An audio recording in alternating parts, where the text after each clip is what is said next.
Alright, well, we're heading out to pick up a hood today. A guy I know through work is parting out a Pathfinder, a 92 Pathfinder that he got into an accident with, and also blew a head gasket. So he had a brand new hood that he's not doing anything with, and I made an offer on it, and he made a counter offer. We agreed, so today is the day. I'm going to go out and pick it up. It's supposedly a brand new hood. I don't know if it's the one for the 94 and newer trucks with the hamburger in the center, or if it's the one with the 3 slots on it. I think it's the one with the 3 mail slots on it, which is kind of what I'm hoping for, because that's what the red truck's got on it now. So that's where we're headed today, and I'll give you guys a couple updates along the way. Alright, let's talk updates. Well, as you saw in the last video, red truck has left the building and went to my buddy's shop, and that's where it's going to sit for winter while I rebuild everything. It was a successful journey, although a little scary at times just because of the brakes and the steering, but that's all going to get fixed, and it's going to be awesome when I'm done with it. Some sad news.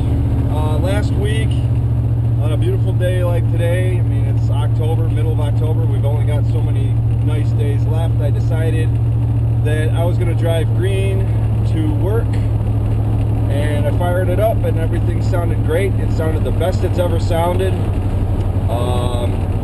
So I took it to the gas station and filled it up, and when I went to go restart it, I don't know exactly what happened.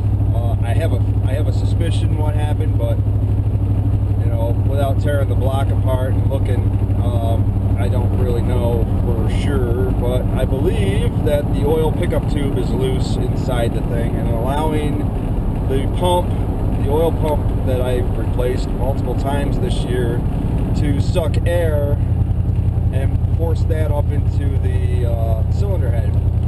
Because when I started this truck back up, it sounded terrible. I mean, rattle, rattle, rattle, rattle, rattle. It sounded like, shit, I thought maybe I had a connecting rod come loose or something. So I drove it back home and I was cursing it. I'm like, look, if you're gonna blow up, just do it now. Just be done with it. And it never blew up, but it was running pretty bad. It sounded like it was running on 3 cylinders. Oil pressure was really low at 3,000 RPMs. It was only putting out 20 PSI. So there's definitely something extremely wrong going on in there. The decision was made with the help of a few friends that I'm going to do an engine swap on it.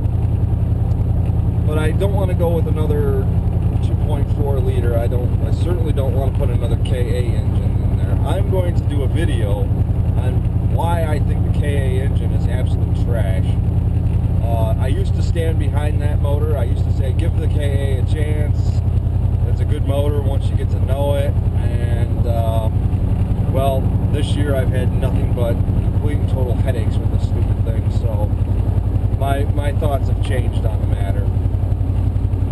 But we're going to do an engine swap. I'm not going to give away what it is yet. I don't want to jinx myself, but I'll tell you that I've got parts for it already, including a transmission. I have motor mounts. I have the camshafts. I pretty much have a non-running engine that I can use for mock-up and for parts, fitment, and everything while I wait for the right parts truck to come along. And so I'm just scouring Craigslist looking for a donor. I want a running donor. I don't want to go to the junkyard and take a risk on a motor that may or may not be running once I hook everything up and then find out that, you know, the valves are bent or whatever, or something crappy happened to it. So I'm going to wait strategically. I have money in reserve. I'm giving myself a budget of about, you know, $500 to $800 for the truck itself. Running condition, it can be rotted completely through. I don't care. I don't want the transmission. As I said, I already got one. So that's going to go in the shop after red comes out. being up and running again, same time next year. I'm going to be patient. It may not run at all next year, but I'm going to be patient with it. I want it to be nice. We're going to do everything that we can possibly do to make sure that that engine's got the best start on life inside a hardbody. And the swap has been done before, so this is not a secret to anybody. But I'll give you a hint, it's not an LS motor. Sorry. But I want to keep it in the family, and I want to keep it interesting too. And make it a little fun. And I think it's cool. I think it'll be a nice cruising swap. I think it'll have enough torque to be able to get itself out of situations. And I think I'll be officially happy with that truck, because I think that 2.4 is just anemic for what it is. It's a big motor that just doesn't put anything out for what it is. So let's see, in other news, non-related truck or Nissan truck news, this truck is my 1991 Chevy C1500. It is a 5.7 liter backed by a 700 R4. It's a very nice ride. I enjoy it. I picked it up pretty cheap almost 2 years ago, and I've been using it as a just bomb around town truck, kind of like the red truck, but a bigger version. It's nice because it's got the 8-foot box, and I can throw just about anything in it, and it doesn't seem to be disturbed by it. I mean, I'm not towing huge trailers or anything with it, but anything that I need to move around is, it's capable. 4x8 sheets, no big deal. I mean, I'm not carrying tons and tons of scrap. I might move an engine, I might move a transmission, I might move a lot of body parts, but it's just nice to know that if I've got a ton of shit that I gotta move that's, just long stuff, this is the truck for it. So I really haven't done much talking about this truck, just because this is more of a Nissan channel for you guys, but it's a truck. I figure, truck people are truck people. They like trucks. I like trucks. So, I'm not a huge fan of automatics.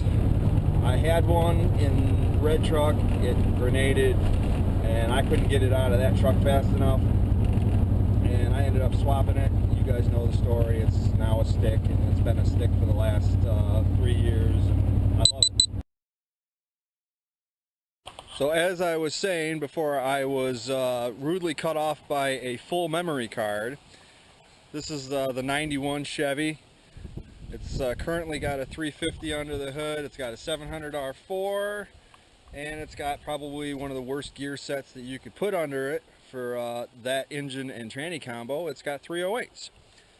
I've been slowly working on this truck, like really slowly, because I'm not really going to make this a huge project. It's just one of them, if I come across parts on Craigslist cheap enough, I'll buy them kind of project. And so my buddy went out and he bought a 2500 that flipped over while it was driving. Don't ask me how. I don't know. People are stupid. Shit happens all the time. So he bought this 2500, and it had a 5.3 in it, and his current 2000 truck has a 4.8 in it. So he was going to, his plan is to swap the 4.8 to the 5.3 and juice it up a little bit. He's going to do a cam and headers and some other stuff to it to give it some power. And he's going to sell me the 4.8 dirt cheap. It's running, it's in the truck. I can hear it run every time he comes out to visit us while we're hanging out on Saturdays. So I know it's a good running engine. I couldn't resist the price, so I told him, yeah, I'd do it. So I've got a 4.8 coming, Vortec 4800. And of course, I don't want to stick with a slush box. I'm not a slush box guy. I mean, I like this truck the way it is. The 350 sounds nice. It's got enough torque to get it up to speed, and the 700 R4 shifts nicely, but there's nothing like rowing gears. So I went on Craigslist. Actually, I didn't go on Craigslist. A buddy of mine went on Craigslist, and he found a guy who was parting out a 93 93 had a V6 in it, the 4.3, but it had an NV3500, and so I bought an NV3500 for pretty cheap. That should bolt right up, and then I got to just move a cross member. I got to get all the other fancy stuff that goes with it, and then I got to have the drive shaft either shortened, lengthened, I'm not sure yet, or I have to have a whole new drive shaft made. I'm not entirely sure. I'm kind of doing a half-ass research on it, but it was a good enough deal. The thing shifts really nice. It's you know, it's got a nice gait to it. It's not, you know, loose and shitty like some of them I felt. This thing was pretty good. So that's where we're going with this thing eventually. I still got to get through doing the red truck, all the shens for that. I have now got an engine project for the green truck, because that is now making all kinds of racket and being completely inconsistent and very frustrating. So that's after the red truck. I still have to put a new cab on the rallycross truck, because I gave up on the cab that I have. So I got to fly in or ship in a cab from the south, put that on there, get it all wired up, get that going, and then I can toy with this. So it's all, I don't know, it's all in a non-progressive kind of progression, if that makes any sense. As I have the parts, I'll do it. So, you know, if I come across a set of motor mounts for an LS swap into a GMT 400, I'll buy those. And then, you know, if this motor goes, I'll pull it out and put the 4.8 in it. It all depends on what actually becomes a priority. New hood for red truck. This is brand spanking new. It's an aftermarket, but it looks to be in really good shape. I just picked it up pretty cheap from a guy I know. I don't know. I'm thinking maybe I'll wrap it.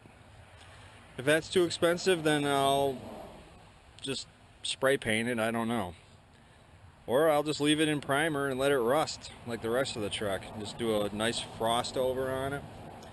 I don't want to go cheesy like the Volkswagens and sand it and have it rust in different, you know, configurations like that, but just a natural rust through the primer. But the price is right, so we'll go with it.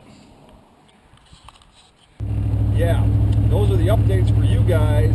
I hope you're enjoying the channel. I'm enjoying it. I still got a ton of videos coming as I tear into that red truck. There's going to be a lot of good stuff. Ball joints, tie rod ends, control arm bushings, torsion bars, rear axle, drive shaft. I mean, there's going to be a lot of stuff that's going on that you guys might find useful.